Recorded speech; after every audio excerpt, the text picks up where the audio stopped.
Hello, hello. Thanks for tuning in again. Welcome to another episode of Let's Talk series. I'm Doris and this is my husband Anthony. Just to say thank you to everyone that watched and commented and equally subscribed and shared our last video. It's very encouraging and we pray that God bless you real good. Today we'll be looking at something even more interesting. We'll be looking at conflict and conflict management. However, for this episode we'll be focusing more on just the conflict, and in our next video we'll be looking at how to manage this conflict. It is interesting to note that conflict will always come. Every human relationship will include conflict at some point. However, every resolved conflict will actually bring you and your spouse or your loved one even closer together. Also, what we might be talking about today might not be relevant to you, so take what applies to you, because you know your spouse better than we do. You know your spouse better than your pastor or your counselor. So your marriage is unique, so it's not a one cap fits all kind of a thing. So just take what applies to you and hope you're blessed. So I'm just going to hand over to my husband to tell us more about conflict. Yeah, let me start by way of defining the basic meaning of conflict. Conflict is a serious disagreement, typically a protracted one, which means it's a disagreement that is not addressed on time, that we allow to linger on, that results in conflict. It is also important to say that no culture, no religion, no state encourages conflict. That's right, yeah. The Bible says in Songs of Solomon, chapter 2, verse 15, it says, "It is the little foxes that spoil the vine." Yeah, so today we'll be looking at those little foxes, among other things. For example, we've got financial conflict, we've got emotional, we've got in-laws, so what have you?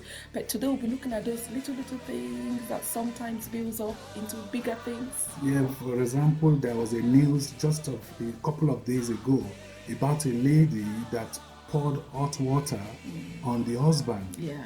Possibly the husband had an underlying health condition, but before the paramedics could arrive, the husband passed away. Yeah. So I kept wondering what could have led to the woman pouring hot water on her loved one. Yeah. It's definitely an anger that has building up, and then one thing led to another, and boom, it led to that kind of adverse reaction. So today we'll be looking at it from a man's point of view and from a woman's point of view. So babes, do you want to tell us? Let me start by saying the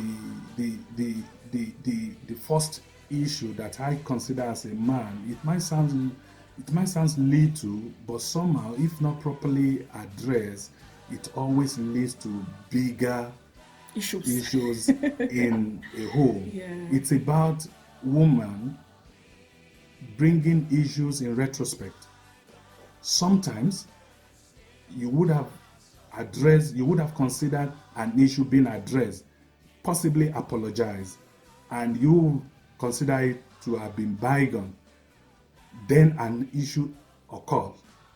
Before you know it, your wife brings back the whole history with facts and dates of when such a thing has happened again.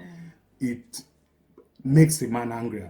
It definitely makes a man angry, because a man has let go and is moved on. But possibly it could also be that it was not well resolved, and to a man, because men, it depends on how it was resolved, because sometimes men think it's resolved, but to a woman it's like no, we still need to sit down and talk about it. However, this is what we'll be talking about in our next video. How to manage such occurrence. I would also like to point out poor communication in the line of tone and timing of the communication by your spouse. I had a counseling session with a couple in which the man told me that he went for shopping for the groceries for the house, And during this COVID-19 period, there seems to be long queue in most of the shop because of this 2 meter social distance.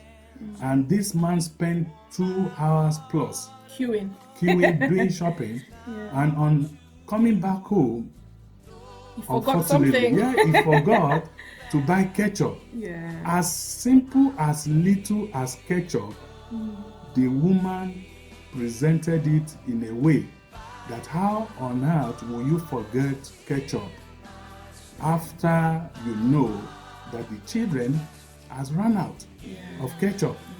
But the way she actually presented it and the timing didn't sit well with the man. And not even with us, sometimes as well in our relationship, we've had times that maybe I raised something at the wrong time. But the good thing about my husband is he'll just withdraw, he'll not say anything, even though it's not a good thing. But we've been able to work on that. So it's still on our next video. So there's so much to talk about it. From a woman's perspective, actually, I think one of the things that get to women is procrastination. I would say procrastination because that's something we've had to work on in my own marriage, because it was really, really getting on my nerves. My husband would say he wants to do something, or I'll ask him to do something, and he'll be like, oh, when I get time, I'll do it. When I get time, I'll do it. He's got other responsibilities, other commitments that he's committed to. But then what I want him to do at a particular time, he will not do it. And 2 weeks, 3 weeks, 4 weeks, he will still not do it. Sometimes hours, and a simple thing as maybe asking him to hoover if I'm cooking or looking after the child, he'll be like, okay, I'm going to do it. And 4 hours later, it's still there, it's still in your face.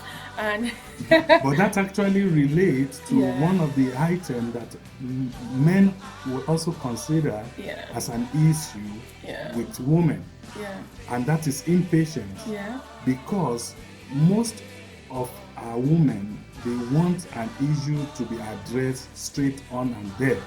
They want to ask you to do something, and immediately you leave everything you're doing, you attend to it. But most of us men, we want to do it at our time, at a convenient time. But now the question is, when is a good time? When is a good time to address that? So subscribe for more. for more with regards to the timing.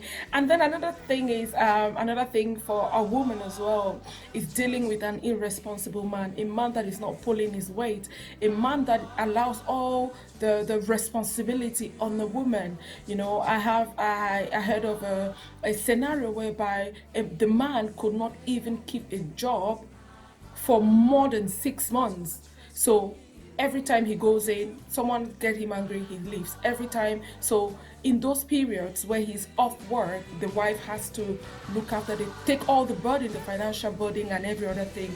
And that really got to the woman, and it made the woman really, really temperamental, because the woman was like, you need to man up, you need to get responsible and get things done. You don't just leave your job as and when someone annoys you. So I think for a woman, that is actually a big one. What do you think? Responsibility. Those are the areas we drill and go deeper into when we are addressing the managing of issues, managing of conflict. I would also like to state here that another aspect in which most of our women should consider or look into is to the use of sex.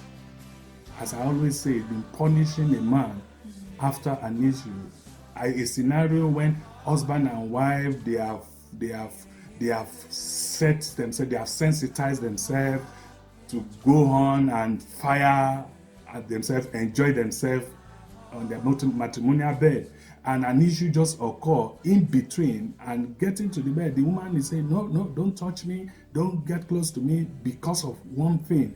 That is not right. And in some of it doesn't happen, but in some it does, which the woman will say, okay, let me communicate my discomfort, let me communicate how I feel through the refusal. But sometimes it aggravates. But then it now boils down to communication as well, on how to resolve things like that, because it might just be like a little thing that would have made a woman to I'm not in that mood, or maybe like diffuse that mood in which she was in. So it's kind of something that is a sensitive thing, so it's being mindful of each other's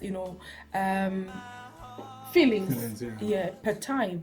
Lastly, because of our time, I'm just going to look at one other thing as well, very important thing that get women really angry and leads to lot of outbursts of emotions, and that is not involving your wife in decisions that concerns her home. Mind you, Bible says that a woman builds her home, so a woman considers her house like a safe place. A woman considers her home as her responsibility, and it really gets to her when something has happened, or maybe the husband has gone out to carry on something that that she's meant to be involved. Like for example, it might just be maybe a project, a big project like buying a land or something. Yeah, I don't remember as simple as buying a microwave. A colleague of mine a few weeks ago just told me that, can I imagine that he the previous month, after they have chatted at home with the wife, with the spouse, that okay, the microwave is not good enough for the home, and he went out after work to buy a new microwave, thinking that as soon as he gets home, it's a surprise the wife will appreciate. But lo and behold, he got home and the wife was angry that, why on earth will you buy the microwave? And he was taken aback. But we know that this microwave is small and we need a new one. Yeah, that's why it gets to a woman, because you don't know what a woman is thinking.